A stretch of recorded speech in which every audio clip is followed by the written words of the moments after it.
delivering smiles all around the professional careers. Reach us to reach them. Collection wise கருப்பு எப்படி perform பண்ணுது? பிரமாதமாக பண்ணிட்டு இருக்கு. இன்ஃபேக்ட் எல்லோருமே எதிர்பார்த்தது வந்து ஒரு பெரிய படம், ஒரு பெரிய கலெக்ஷனை பண்ணி கொடுக்கணும். அப்போ தான் ஒரு தமிழ் சினிமாக்கே கேலப்பிங்கான ஒரு விஷயம் நடக்கும்னு எதிர்பார்த்தாங்க. இதுவரையும் பார்த்தீங்கன்னா எந்த படமும் 100 கோடி பண்ணல. 5 மாதம் முடிய போது ஒரு படம் கூட 26ல் சொல்கிறீங்க, வேர்ல்டு வைடு 26ல். இப்போது 25 பார்த்தீங்கன்னா ரொம்ப பெரிய சக்ஸஸ் எதுவும் வரல. ஏன்னா ஜனநாயகன் படம் ரிலீஸ் ஆகல, அப்புறம் எல்லாம் போஸ்ட்போன் ஆச்சு. ஒரு திரைப்படம் கூட நம்மளுக்கு வந்து பெரிய பெரிய திரைப்படங்கள்லாம் வந்து வெற்றி அடையல. அப்போ எல்லாருமே வந்து ஒரு டிசப்பாயிண்டிங் மூடில் இருந்தாங்க. என்னடா எப்படா நம்மளுக்கு வந்து ஒரு 200 கோடி படம் கிடைக்க போகுது, எப்படா ஒரு 300 கோடி படம் கிடைக்க போகுது அப்படின்ற ஒரு எதிர்பார்ப்பு இருக்கும்போது இந்த படம் அதையெல்லாம் பிரேக் பண்ணி கருப்புசாமி தமிழ் சினிமா காப்பாற்றிட்டாரு தான் நாங்கள் தம்ப்நெயில் சொன்னோம். இன்றைக்கி ஒரு வாரம் முடிய போகுது. எனக்கு தெரிஞ்சு இந்த ஒரு வாரத்தில் 200 கோடியை தாண்டி அந்த படம் பண்ணியிருக்கோம். ஏதோ ஒன்று ஓடும், மீடிய படங்கள் ஏதாவது ஓடுமே தவிர பெரிய படங்களுக்கு பெருசாக வரவேற்பு இருக்காதுன்றதை உடச்சி உண்மையிலே வந்து சூர்யா சாருக்கு வாழ்த்துக்கள், ஆர்ஜே பாலாஜிக்கு வாழ்த்துக்கள், எஸ்ஆர் பிரபு அவர்களுக்கு வாழ்த்துக்கள். அதாவது இது வந்து ஒரு அவ்வளோ டீப்பான ஒரு பிரச்சனை, எக்ஸாக்டாக டீட்டெயில் சொல்ல முடியாது. அவ்வளோ படங்கள் இருக்கிற கடனாளிகள்லாம் வந்து இந்த படத்தில் உட்காந்து அவர் ப்ரெஷர் போட்டு எழுதி வாங்கி பல பிரச்சனைகள் பண்ணாங்க. ஆனால் அதெல்லாம் உடச்சி இன்றைக்கி கருப்புசாமி படம் கருப்பு அவருக்கு பெரிய பிளெஸிங் கொடுத்துருக்கு. நம்ம கூட இப்போ தயாரிப்பாளர் மற்றும் திரைத்துறை ஆளுநர் போஃப்டா திரு தனஞ்சயன் அவர்கள் இருக்காங்க. வணக்கம் சார். வணக்கம். கருப்பு படம் வந்து ஒரு நல்ல வரவேற்பு, மக்கள் மத்தியில் ஒரு நல்ல ரெஸ்பான்ஸ். படத்துடைய எப்படி மக்கள் பெர்சீவ் பண்ணதெல்லாம் தாண்டி கலெக்ஷன் வைஸ் கருப்பு எப்படி பெர்ஃபார்ம் பண்ணுது சார்? பிரமாதமாக பண்ணிகிட்ருக்கு. இன்ஃபேக்ட் எல்லோருமே எதிர்பார்த்தது வந்து ஒரு பெரிய படம், ஒரு பெரிய கலெக்ஷனை பண்ணி கொடுக்கணும். அப்போ தான் ஒரு தமிழ் சினிமாக்கே கேலப்பிங்கான ஒரு விஷயம் நடக்கும்னு எதிர்பார்த்தாங்க. இதுவரையும் பார்த்தீங்கன்னா எந்த படமும் 100 கோடி பண்ணல. 5 மாதம் முடிய போது ஒரு படம் கூட 26ல் சொல்கிறீங்க, வேர்ல்டு வைடு 26ல். இப்போது 25 பார்த்தீங்கன்னா ரொம்ப பெரிய சக்ஸஸ் எதுவும் வரல. ஏன்னா ஜனநாயகன் படம் ரிலீஸ் ஆகல, அப்புறம் எல்லாம் போஸ்ட்போன் ஆச்சு. ஒரு திரைப்படம் கூட நம்மளுக்கு வந்து பெரிய பெரிய திரைப்படங்கள்லாம் வந்து வெற்றி அடையல. அப்போ எல்லாருமே வந்து ஒரு டிசப்பாயிண்டிங் மூடில் இருந்தாங்க. என்னடா எப்படா நம்மளுக்கு வந்து ஒரு 200 கோடி படம் கிடைக்க போகுது, எப்படா ஒரு 300 கோடி படம் கிடைக்க போகுது அப்படின்ற ஒரு எதிர்பார்ப்பில் இருக்கும்போது இந்த படம் அதையெல்லாம் பிரேக் பண்ணி கருப்புசாமி தமிழ் சினிமா காப்பாற்றிட்டாருன்னு தான் நாங்கள் தம்ப்நெயில் சொன்னோம். ஏன்னா கருப்புசாமி இல்லைன்னா இன்றைக்கி வந்து தமிழ் சினிமாவுக்கு வந்து இன்னொரு மூமெண்ட் டைம் எப்போ கிடைக்குன்னே தெரியாது. ஏன்னா ஜனநாயகன் படம் ஜனவரியில் வந்திருந்தேன்னா மிக பெருசாக அந்த படம் வந்து ஒரு 500 கோடி 200 கோடி பண்ணியிருக்கோம். ஒரு மொமெண்டம் கிடச்சிருக்கும். அந்த மொமெண்டம் கிடைக்காம தமிழ் சினிமா அப்படியே போயிட்டு ஏதோ நடுநடுவில் பிளிப் பண்ணுவாங்கள்ல, கொஞ்சம் லைஃப் கொடுக்குற மாதிரி ஒரு தாய் கழவி ஒன்று வருது, ஒரு யூத் ஒன்று வருது. பெரிய பெரிய பெரிய வெற்றியெல்லாம் சொல்ல முடியாது. ஒரு 80-90 கோடியெல்லாம் தமிழ் சினிமா தாங்காது வேர்ல்டு வைட். தமிழ் சினிமாவுக்கு தேவை 200 கோடி 300 கோடி படங்கள். ஒரு வருஷத்தில் பார்த்தீங்கன்னா ஒரு 4-5 திரைப்படங்கள் இந்த மாதிரி வசூல் பண்ணாதான் ஓவராலாக ஒரு 3000-4000 கோடி பண்ண முடியும். ஒன்ஸ் இன் அ வைல் ஒரு 50-60 கோடி பண்ணுச்சுன்னா தமிழ் சினிமா தாங்காது. தமிழ் சினிமா தியேட்டர்லாம் பார்த்தீங்கன்னா 1500 திரையரங்கு இருக்குது. 1500 திரையரங்கும் வந்து சக்ஸஸ்ஃபுல்லாக ரன் பண்ணோம்னா கலெக்ஷன் பெருசாக வரணும்ல. அப்படிலாம் அவங்க எப்படி அவ்வளோ ஸ்டாஃபு, அவ்வளோ மேனேஜ்மெண்ட்டு, ஒரு 20,000 பேர் அதை நம்பி ஒர்க் பண்ணிட்டு இருக்காங்க. அவங்களாம் எப்படி சர்வை பண்ண முடியும்?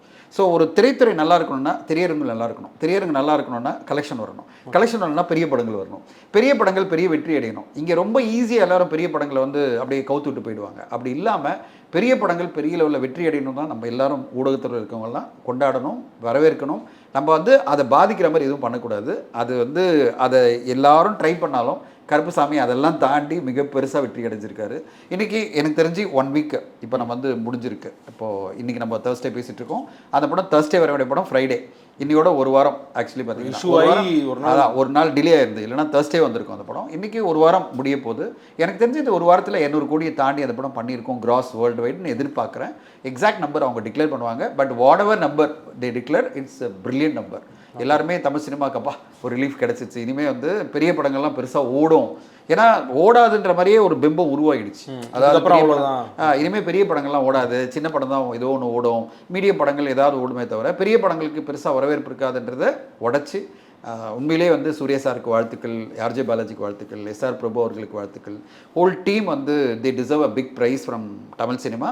இன்றைக்கி உலகமே பார்த்து பேசிகிட்டு இருக்கு இந்த படம் எப்படி வந்து ஒரு எல்லாத்தையும் பிரேக் பண்ணி அவ்வளோ பிரச்சனை நடுவில் வந்த படம்.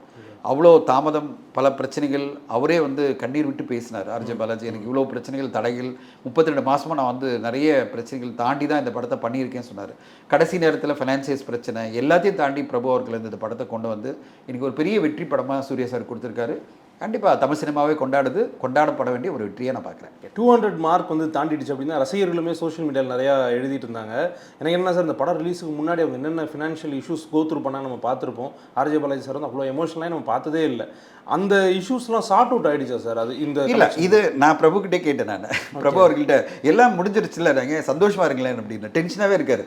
நான் கேட்டப்ப, சார் இதெல்லாம் சக்ஸஸ் ஆகி எனக்கு படம் வரட்டும் சார், எல்லாம் கடன் அடிச்சு அப்புறம் நான் ஸ்மைல் பண்ணுறேன்னாரு. ஓகே, அவருக்கு வரணும்ல, இது இப்போ ஓடிட்டுருக்கு எல்லாமே கன்வெர்ட் ஆகி பணமாக கன்வெர்ட் ஆகி ஓவர்சீஸில் கேரளா, கர்நாடகா, ஆந்திரா, தமிழ்நாடு எல்லா இடத்துலையும் பணம் வந்து அவருக்கு கடனை திருப்பி அடைச்சா தான் அவர் முகத்தில் சந்தோஷம் வரும்.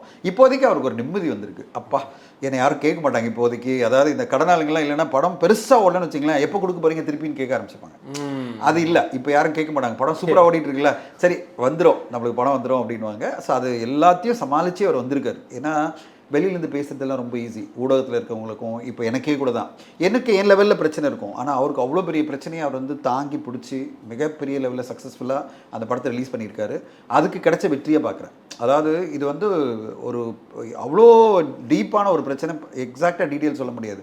அவ்வளோ படங்கள் இருக்கிற கடனாளிங்கள்லாம் வந்து இந்த படத்தில் வந்து உட்காந்து அவரை ப்ரெஷர் போட்டு எழுதி வாங்கி பல பிரச்சனைகள் பண்ணாங்க. ஆனால் அதெல்லாம் உடச்சி இன்றைக்கி கருப்புசாமி படம், கருப்பு அவருக்கு பெரிய பிளெஸிங் கொடுத்துருக்கு. கண்டிப்பாக அது மிகப்பெரிய வெற்றியாக பார்க்குறேன். ஒரு ரிலீஃப் கிடைக்குது இல்லை, ஒரு Dream Warrior and Potential Studios நல்ல நல்ல படங்களை கொடுக்கறதுக்கு இந்த படத்தினோட வெற்றி இன்னும் என்கரேஜ் பண்ணும். இல்லைன்னா என்ன ஆகிடும்னா ஒரு படமும் வந்து ஒரு வெற்றி தான் நம்மளை அடுத்த கட்டம் போய். இப்போ நான் ஒரு படம் பண்ணிட்டு இருக்கோம், நாங்கள் ஜூன் ஜூலையில் ரிலீஸ் பண்ண நினைக்கிறோம். அந்த படம் வெற்றி அடைஞ்சால் தான் நான் அடுத்த கட்டம் பண்ண முடியும். நான் பாட்டு அடுத்தடுத்து படத்தில் லாஸ் ஆகிட்டு போக முடியாது. எனக்கு வந்து ஒரு படம் அட்லீஸ்ட் எனக்கு வந்து ஒரு சின்ன மார்ஜின் கொடுத்தா தான் நான் நம்பிக்கையோட சினிமா துறையில் இயங்க முடியும். இந்த படத்தினோட வெற்றி அவங்களுக்கு ஒரு மிகப்பெரிய நம்பிக்கை கொடுத்துருக்கும். சூர்யா சாருக்கே அடுத்த கட்டமாக உடனே கருப்புட்டு கூட பண்ணலாம், இப்போ இல்லை பண்ணலாம். அவர் ஒரு லீடு கொடுத்துருக்காரு. பட் ஆனால் இப்போ பண்ண மாட்டாங்க. ஆனால் அவருக்கு நிறைய படம் இருக்குது, மூணு படம் லைனப்பில் இருக்குது. அதை முடியறதுக்கே 2 வருஷம் ஆகும் சூர்யா சாருக்கு. பட் நான் சொல்ல வரேன், அடுத்தடுத்து படங்கள் பண்ணிகிட்டே இருப்பாங்களே. இந்த கிரைசிஸ் என்னன்னு சொல்ல முடியுமா சார்? இல்லை, அதாவது எப்படின்னா நம்ம ஊடகத்தில் இருக்கவங்களுக்கு தெரியாத விஷயம் என்னென்னா, ஒரு படம் ஒரு தயாரிப்பாளர் கடன் வாங்குறாரு வச்சுங்களேன், அந்த படத்து மேலே வாங்குறது மட்டும் இல்லாமல் அவங்க பழைய படத்தினுடைய கடன்லாம் இருக்கும் பார்த்தீங்களா, ஏதாவது ஒரு படம் வெற்றி அடையலைன்னா அந்த ஃபைனான்சியெல்லாம் இங்கே வந்து நிற்பாங்க. ஓகே சார், அந்த படத்தை நீங்கள் இன்னும் செட்டில் பண்ணல, இது ரிலீஸ் ஆகணும்னா அதை நீங்கள் கொடுங்கன்னுவாங்க. அந்த நெக் ஆஃப் த மூமெண்ட்டில் அந்த நெக் ஆஃப் த மூமெண்ட் இல்லை, ஒரு வாரம் முன்னாடி தான் ஆரம்பிச்சிருவாங்க. உங்கள் படம் ரிலீஸ் டேட் போட்டிங்க எங்களுக்கு கொடுங்கன்னு சொல்லுவாங்க. ஒரு தோல்விகள் வரும்போது என்ன வேணா, 1-2 தோல்விகள் உங்களுக்கு முன்னாடி இருந்தது வச்சுங்களேன், அது ஃபுல்லாக நம்மளை கழுத்து இருக்கும். நீங்கள் இந்த படத்தை தனியாக ஹேண்டில் பண்ண முடியாது. இந்த படத்துக்கான என்ன பிரச்சனை, அவருக்கு எல்லாமே வந்துருமே அப்படிலாம் சொல்ல முடியாது. இப்போ ஓடிடி நிறுவனங்கள் எவ்வளோ கொடுப்பாங்க உங்களுக்கு சைனிங் அமௌண்ட்? 20% கொடுப்பாங்க. இப்போ நாங்கள் வந்து ஒரு மியூசிக் டீல் இப்போ தான் நான் இன்றைக்கி சைன் பண்ணியிருக்கேன். எனக்கு அக்ரிமெண்ட் என்ன வந்திருக்குன்னா, அது ஒரு தொகை 50 லட்சம் வச்சிங்களேன், 20% தான் எனக்கு கொடுக்குறேன்னு சொல்லியிருக்காங்க. ஓகே, மீதி 50% எப்போ தெரியுமா சொல்கிறாங்க, எல்லா சாங்கும் ரிலீஸ் ஆன பிறகு அப்புறமா 50% கொடுக்குறேன், கண்டென்ட் டெலிவரி பண்ண 20% கொடுக்குறேன்றாங்க. அப்போது எங்கிட்ட கேரண்டியாக எவ்வளோ வரும்? 50 லட்சத்தில் 10 லட்சம் மட்டும்தான். அப்போ பேலன்ஸ் 40 லட்சம் எப்போ வரும்? படம் ரிலீஸ் ஆகும்போது வரும். புரியுதுங்களா? இப்போ நான் ஒரு சின்ன எக்ஸாம்பிளாக ஒரு மியூசிக் ரேட்டில் சொல்லிட்டேன்.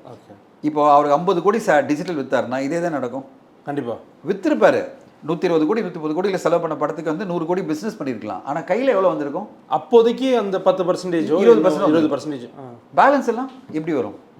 அது எல்லா ஃபைனான்சியரும் அதை ஒத்துக்கணும்ல. கண்டிப்பாக அவங்க நம்பணும். சார் எப்படியும் வந்துடும், எனக்கு அமேசான்லேருந்து வந்து 30 நாளில் வந்துடும், படம் ஹிட் ஆகணும், படம் ஹிட் ஆகும், எனக்கு தியேட்டர்லேருந்து வந்துடும், சேட்டலைட் நான் வந்து ஜி விற்றுருக்கேன். அவங்க எப்போ கொடுப்பாங்க? 60 நாள் 80 நாள் கழிச்சு தான் கொடுப்பாங்க, 90 நாள் கழிச்சு தான் கொடுப்பாங்க. நான் ஒரு 3 மாதம் முன்னாடி ஒரு சேனலுக்கு நான் விற்ற படம் இன்றைக்கு வரையும் எனக்கு பணம் வரல. 3 மாதம் ஆகிடுச்சு. 3 மாதம் ஆகிடுச்சு. 10% தான் வந்திருக்கு. ஆனால் ஃபாலோ பண்ணிகிட்டே இருக்கேன். நான் ஃபாலோ பண்ணிகிட்டே இருக்கேன். எவ்ரிடே நோட் பண்ணிவிட்டு ஃபாலோ பண்ணிட்டே இருப்பேன். Sir please sir send payment சார்னு அவங்க அனுப்புகிறேன்னுவாங்க. இதை ப்ராசஸ் பண்ணிகிட்டு இருக்கோம் அப்படின்வாங்க. ஸோ இது ப்ராசஸ். இது வந்து நீங்கள் வந்து கம்ப்ளைண்ட் பண்ண முடியாது. அது அவங்களுடைய கார்ப்பரேட் ப்ராசஸ். அப்போது இத்தனை பணம் வரணும்னா ஃபைனான்சியர் வந்து இல்லை எனக்கு ரிலீஸ் முன்னாடியே கொடுன்னா எப்படி கொடுக்க முடியும்? இவ்வளோ தான் பிரச்சனை. வியாபாரமெல்லாம் ஆயிருக்கும். ஆனால் அந்த பணம் வரத்துக்கு அவங்களுக்கு ஒரு 3 மாதம் ஆகும்.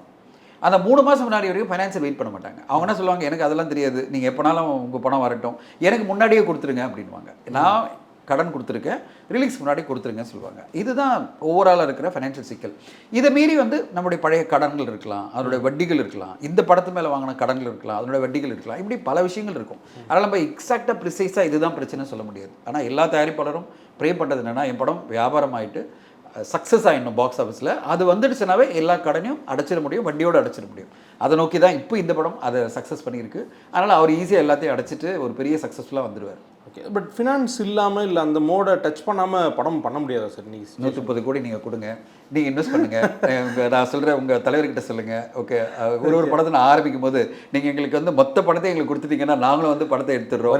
ஒரேடியாக நாங்கள் படத்தை வந்து ஒன்றுமே யார்கிட்ட கடன் வாங்காமல் எடுத்துடுறோம். ஆக நம்ம சார்கிட்ட சொல்லுங்கள், சார் ஒரு 130 கோடி கொடுக்கலாம், சூர்யா சார் வச்சு ஒரு படம் எடுத்துடுறோம், இல்லை ஒரு 10 கோடி கொடுங்க, நான் ஒரு படத்தை எடுத்துடுறேன் நான் சொல்ல முடியும். யாரும் கொடுக்க மாட்டாங்க. கார்ப்பரேட் நிறுவனம் கூட கொடுக்காது. ஓகே, அவங்க என்ன சொல்லுவாங்க, பிஸ்னஸ் வைஸ் கொடுக்குறோம், இன்ஸ்டால்மெண்ட்டில் கொடுக்குறோம் தான் சொல்லுவாங்களே தவிர யாருமே டோட்டலாக கொடுக்க மாட்டாங்க. அப்போ நம்ம கடன் வாங்குறது தவிர்க்க முடியாது. அது 80% வாங்குறோமா, 60% வாங்குறோமா, 70% வாங்குறோமா நமக்கு தெரியாது. ஆனால் அந்த கடன் கொடுக்குறவங்க எல்லாருமே ரிலீஸ்க்கு முன்னாடி எங்களுக்கு கொடுத்துருங்க அப்படின்வாங்க. அது ஒரு பேசிக்கான, அது அவங்களோட இன்செக்யூரிட்டி இல்லை. அவங்களுக்கு பயம் என்னன்னா, ஓகேங்க நீங்கள் விற்றுருக்கீங்க, நாளைக்கு வரும்போது நீங்கள் கொடுக்காம போயிட்டீங்கன்னா, இல்லை உங்களுக்கு ஏதாவது ஃபைனான்ஷியல் சிக்கல் ஆயிடுச்சுன்னா எங்களுக்கு எதுக்கு அந்த வம்பு, நீங்கள் எங்கள் பணத்தை கொடுத்துருங்க அப்படின்னு பிடிவாதம் பண்ணுவாங்க. இது ஃபைனான்ஷியலி இருக்கிற சிக்கல். பட் இதை எல்லாம் தயாரிப்பாளர் மேனேஜ் பண்ணிவிடுவாங்க. எல்லா தயாரிப்பாலும் மேனேஜ் பண்ணிடுவாங்க. சில டைம் வந்து அந்த பிரச்சனை பூதாகரமாக வரும்போது சம்டைம் அந்த பிரச்சனை வந்து நிற்கும். ஆனால் அதுக்கு ஹீரோலாம் ஹெல்ப் பண்ணும்போது இந்த சுச்சுவேஷனில் சூர்யா சார் பயங்கரமாக ஹெல்ப் பண்ணுறாரு. முன்னாடி நீங்கள் வீரதேர சுருட்டில் பார்த்தீங்கன்னா விக்ரம் சார் வந்து ஹெல்ப் பண்ணாரு. அந்த தயாரிப்பாளர் ஹெல்ப் பண்ணி தான் அந்த படம் ரிலீஸ் ஆச்சு. இது ஹீரோக்கள் ஹெல்ப் பண்ணுவாங்க. யார் வந்து மேக்ஸிமம் சம்பளம் வாங்குறாங்களோ, இல்லை ஒரு படத்தினுடைய காஸ்ட்டில் அதிகபட்ச காஸ்ட் யாருக்கு போதோ அவங்க கண்டிப்பாக ஹெல்ப் பண்ணுவாங்க. அந்த மாதிரி ஹெல்ப் பண்ணி இந்த படம் வந்துடுச்சு. அதனால் இனிமேல் அந்த விஷயத்தை நம்ம பேச வேணாம். இனிமேல் அந்த மாதிரி ஒரு நாள் தாமதம் ஆகக்கூடாதுன்ற மட்டும் நம்ம ஒரு கருத்தை வச்சுக்கலாம். ஏன்னா அந்த ஒரு நாள் மட்டுமே நான் வந்து ஒரு சோஷியல் மீடியாவில் பதிவே பண்ணேன். இந்த படம் அன்னைக்கு வந்திருந்ததுன்னா இந்நேரம் அது 200 கோடி தாண்டி போயிட்டு இருக்கோம். ஒரு நாள் போனது 40-50 கோடி போச்சு இல்லை. அது மட்டும்தான் என்னுடைய ஒரே கருத்தாக சொல்வேன். அதாவது சார் நீங்கள் Thursday வந்திருந்தீங்கன்னா ஒரு 40-50 கோடி எக்ஸ்ட்ரா வந்திருக்குல்ல, அவ்வளோதான். அது அவங்க ஓகே, அவங்க அக்செப்ட் பண்ணிக்கிறாங்க. சரி நம்ம மிஸ் பண்ணிட்டோம், பட் பரவாயில்ல, படம் வந்து அதை தாண்டி காம்பன்சேட் பண்ணி பிரமாதமாக போயிட்டுருக்கு. இப்போ 21ஆம் தேதி பார்த்தீங்கன்னா இந்த ஃப்ரைடே எந்த படமும் இல்லை. ஓகே, 22க்கு. அப்போது அவங்களுக்கு செகண்ட் வீக்கு பயங்கரமாக இருக்கும் இன்னும் கலெக்ஷன். அதனால் அந்த பிரச்சனை இல்லை, இந்த படம் மாபெரும் வெற்றியாக போயிடும்.